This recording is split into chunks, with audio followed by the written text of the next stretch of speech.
Si la mujer es habitualmente de carácter apacible, dulce y bondadosa, débese a los frenos que obran sobre ella. Cuando desaparecen los frenos que la contienen socialmente y se liberan las frenatrices de las impulsiones instintivas, entonces despiértase en el sexo femenino el instinto de crueldad y rebasa todas las posibilidades imaginadas, precisamente por faltarle las inhibiciones inteligentes y lógicas.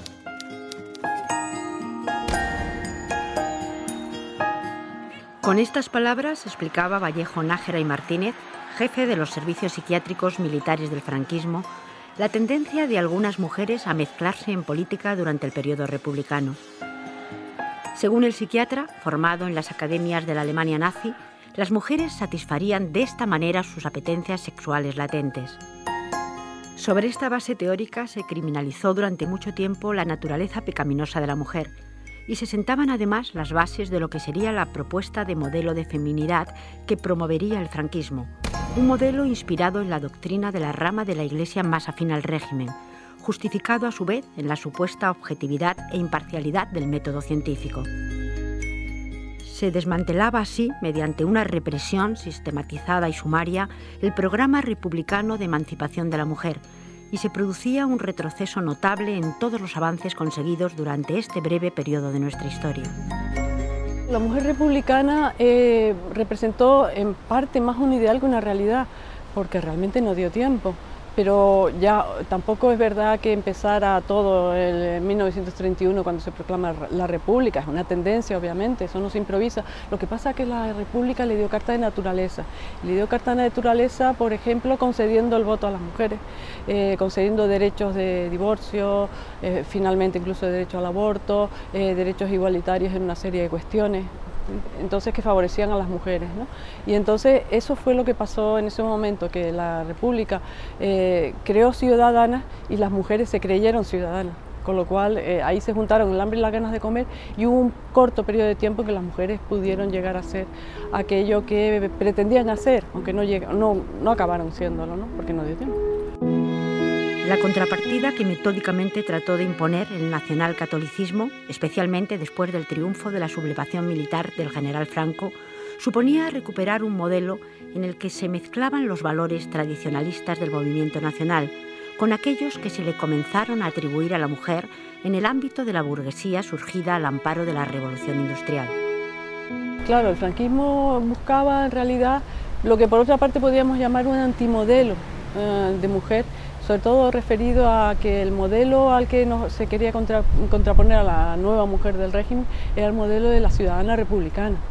Eso es lo que realmente el franquismo abominaba y hizo como un poco centrar o cifrar la regeneración de España tras la guerra civil y como con la instauración del franquismo, como a través de ese centrado en la familia, centrado en la mujer, que podía representar esa nueva mujer, ya no ciudadana, sino en realidad súbdita.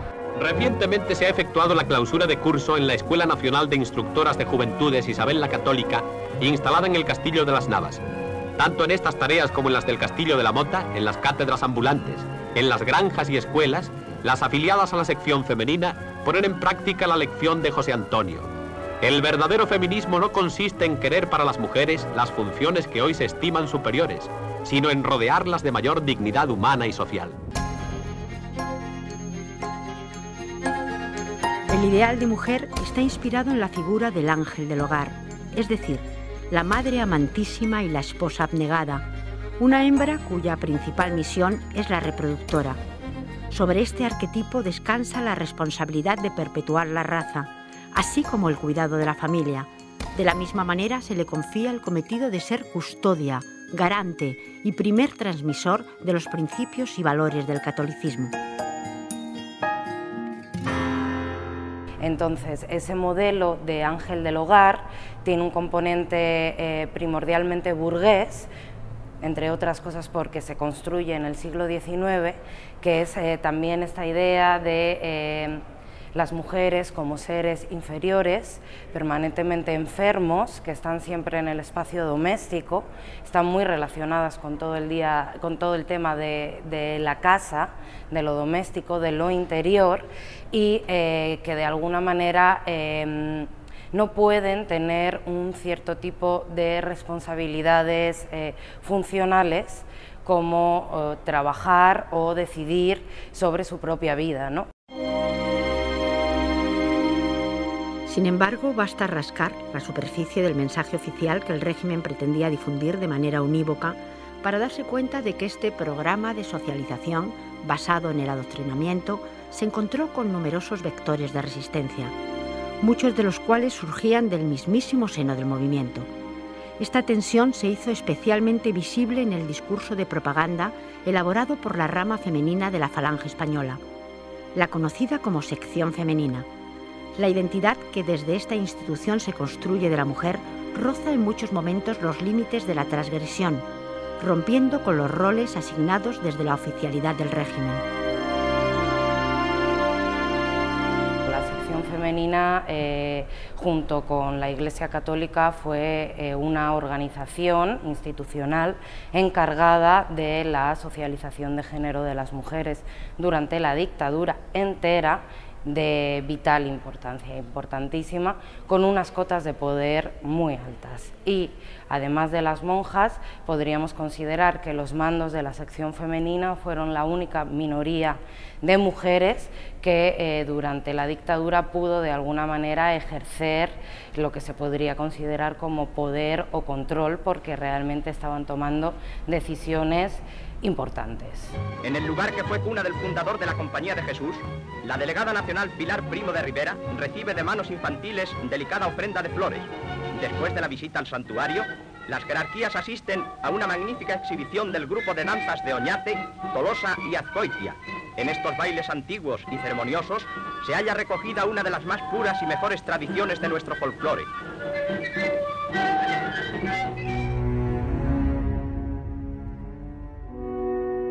Este mensaje se hará especialmente visible a través de uno de sus órganos más importantes de difusión, la revista Y. Sorprendentemente, el aparato gráfico de esta revista ofrece la imagen de una mujer masculinizada, acompañadas de construcciones visuales en las que se asocia a las militantes con modos y actitudes militares y valores como la acción, la juventud, la modernidad y la violencia, más propio de los mandos masculinos de Falange que del ideal de mujer sumisa y pasiva que promovía la feminidad burguesa.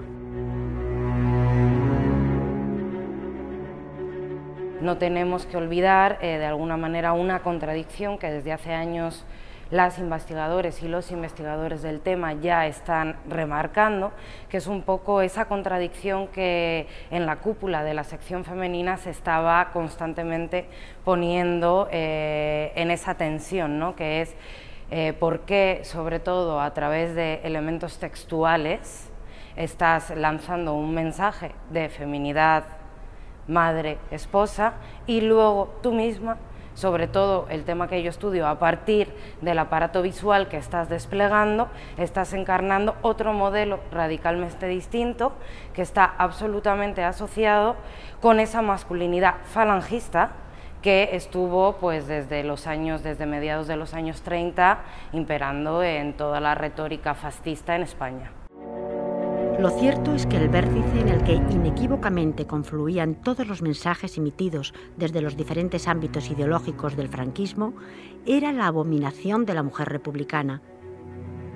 Para entender lo que supuso este modelo antes, durante y después del periodo republicano, podemos recurrir a la figura de Carlota O'Neill. Carlota O'Neill representa precisamente un tipo de mujer que llamaremos republicana, ciudadana, lo que podríamos llamar, o lo que Manguini llama, una mujer moderna. Lo que pasa que no tan célebre como otras más conocidas, ¿no? Como Victoria Kent o como las escritoras Maruja Mayo, las pintoras Maruja Mayo, escritoras, etc. Pero ella representa en condensado muchas de estas cuestiones, ¿no? Porque es una mujer que se hace a sí misma, no tiene estudios suficientes porque todavía no daba de sí principios de siglo para eso, pero ella sí quiere ir más allá de lo que le hubiera tocado en principio. Entonces se cree el ideal de la mujer moderna y entonces ella se convierte en escritora, en periodista, en mujer activa activa que participa en las luchas de su tiempo, mujer que toma partido por las mujeres, mujer que crea revistas, que escribe novelas, que se gana la vida incluso, porque en un momento dado lo tiene que hacer, porque su marido es represaliado y ella tiene que sacar adelante a su familia, ella y sus 2 hijas. En fin, una mujer precisamente moderna. Ella es una mujer muy moderna. Mi madre, Carlota O'Neill, nace 100 años antes de su época y era una mujer liberal, laica, inquieta por los problemas sociales, políticos y también ella muy amplia en el concepto de la sexualidad. Ella estaba de acuerdo con el aborto, la eutanasia, en todo esto que todavía no se ha conseguido. Ella era ya una pionera en la lucha por estos principios. Carlota redactará una de las más tempranas crónicas de la Guerra Civil. Esposa del capitán del Ejército del Aire, Virgilio Leret, asesinado sumariamente después de lo que se puede considerar como la primera batalla de la contienda. Carlota pasará por un calvario de juicios y prisiones hasta conseguir recuperar a sus hijas y exiliarse en Venezuela. Carlota encarnaba todos los ideales libertarios y emancipatorios que la República trajo consigo. En este sentido, el ensañamiento del régimen con ella fue ejemplarizante y su figura fue públicamente agraviada hasta el punto de la demonización. Mi abuelo era cubano y vivía en Madrid, pero tenía toda su familia en Cuba. Cuando se entera de que han asesinado a su hijo Virgilio, él era un militar africanista. Mola y todos ellos eran sus compañeros y sus amigos. El único que le sale de izquierdas es su hijo Virgilio Leret. Y entonces, él, cuando se entera que lo han matado, no le echa la culpa a sus compañeros, se lo han fusilado. La culpa se la echa a su nuera, que se lo quitó y que fue la que le imbuyó y le llevó por aquel mal camino. Lo cierto es que fascismo, Iglesia y psiquiatría se asociaron durante años formando un triángulo que aspiraba a controlar todos los ámbitos de la vida de los españoles y las españolas. La Iglesia señalaba a los individuos moralmente desviados, la psiquiatría justificaba desde la ciencia la desviación y las élites políticas legislaban y castigaban con la intención de corregir y redimir cualesquiera que fuera la desviación. Hasta tal punto llegó el fanatismo y la retroalimentación entre estas 3 instituciones que, utilizando los campos de concentración franquistas como laboratorios, se llegaron a promover investigaciones que tuvieron como objeto aislar un hipotético gen rojo, un gen que se transmitiría de madres a hijos a través de la sangre y se potenciaría a través de la socialización. De ahí la noción de separar a las madres de sus hijos, de ahí de aislar a las personas, de ahí robar los bebés y ponerlos en otras familias, ¿vale? O sea que esto es bastante... ha tenido consecuencias muy duras para la gente y de ahí las institucionalizaciones psiquiátricas, las lobotomías, los electroshocks, que han durado hasta épocas muy recientes y que han calado en la mente de muchas personas el pensar que son gente que les pasa algo malo, que tienen algo erróneo en su persona, en su psique, y que muchas veces han ido voluntariamente a ese tipo de terapias porque se han sentido fuera de lugar, porque la ciencia, ¿cómo te va a mentir la ciencia? Claro, un positivismo, una noción de la ciencia que te dice la verdad y no una ciencia que es criticable, una ciencia que sea construida tal y como pensamos ahora, ¿no? Si el rol de la mujer tendía socialmente a la invisibilidad, su vida sexual era algo completamente inexistente y sencillamente se negaba, constituyéndose como uno de los tabús más opacos de su tiempo. La cuestión sexual solo se visibilizaba cuando se utilizaba como arma política, es decir, a la hora de identificar mujeres republicanas con prostitutas. Las mujeres, todas sin excepción, no eran sino mujeres bajo sospecha.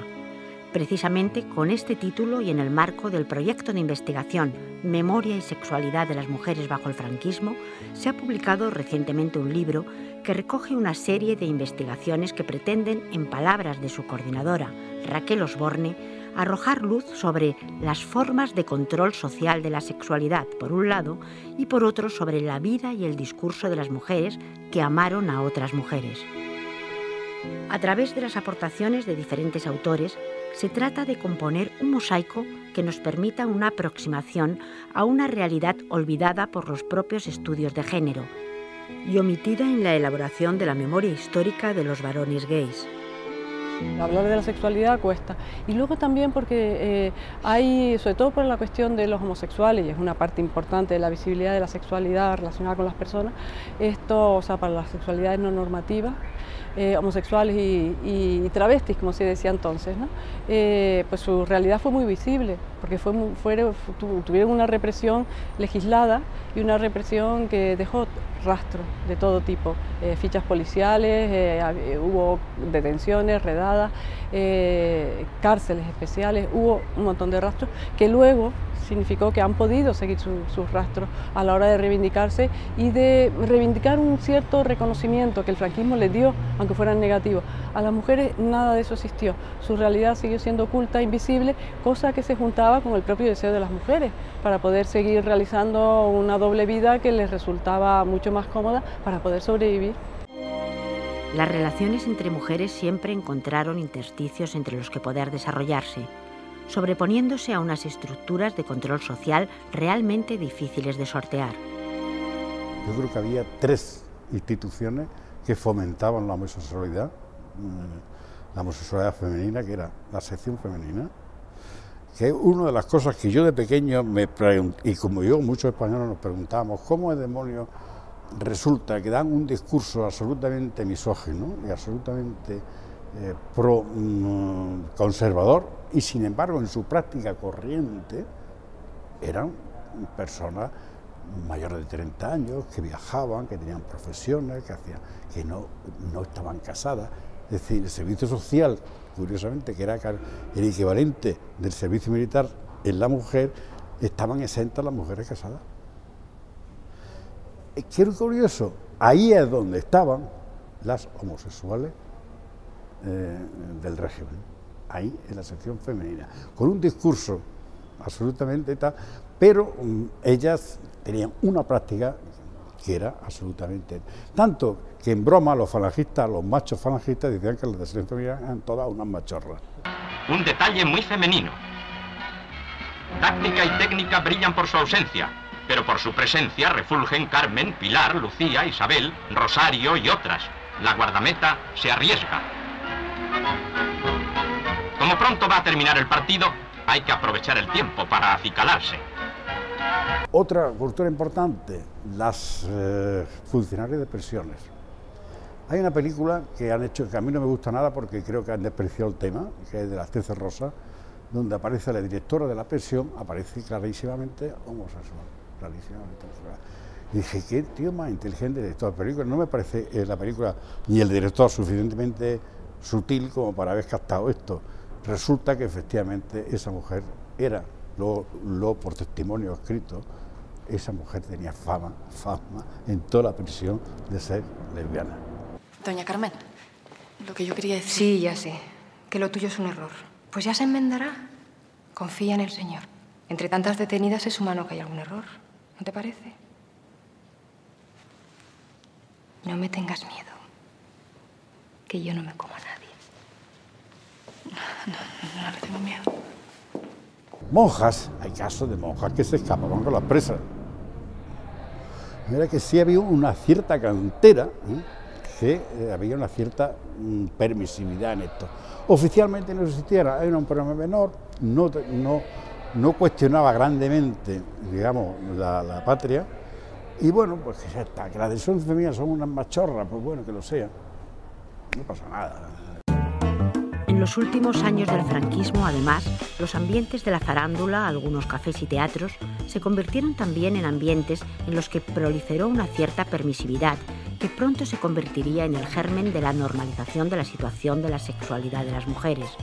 Una situación que, hoy por hoy, todavía lastra las consecuencias de casi 4 décadas de brutal represión y silencio. Desde el punto de vista académico, por ejemplo, que nosotros estamos en la universidad, una parte de nosotras, pues realmente los temas de sexualidad no tienen carta de naturaleza en la universidad como se merecen. Másteres, doctorados, asignaturas regladas brillan por su ausencia. Eso por lo pronto ya está indicando algo. En el caso de las mujeres, por ejemplo, de la sexualidad no normativizada, si pensamos en el caso de la prostitución, absolutamente estigmatizada y que no hay forma de cambiarlo, y sin apoyo de ningún tipo de otros movimientos sociales o de movimientos sociales como el feminismo, sobre todo sobre el feminismo, o sea, sobre sectores próximos aparentemente. Falta mucho por hacer por ahí. Las conexiones que tenemos con el pasado son inmediatas. Cuando pensamos en nuestro imaginario colectivo, en las cosas que nos imaginamos, hay una influencia no solamente de la televisión, los medios de comunicación, sino la historia que acarreamos hasta aquí, es decir, que llevamos con nosotros impresa en la piel, es decir, que nuestras familias han vivido muchas cosas de las cuales a veces no nos han hablado o sí, y esas normas las llevamos puestas.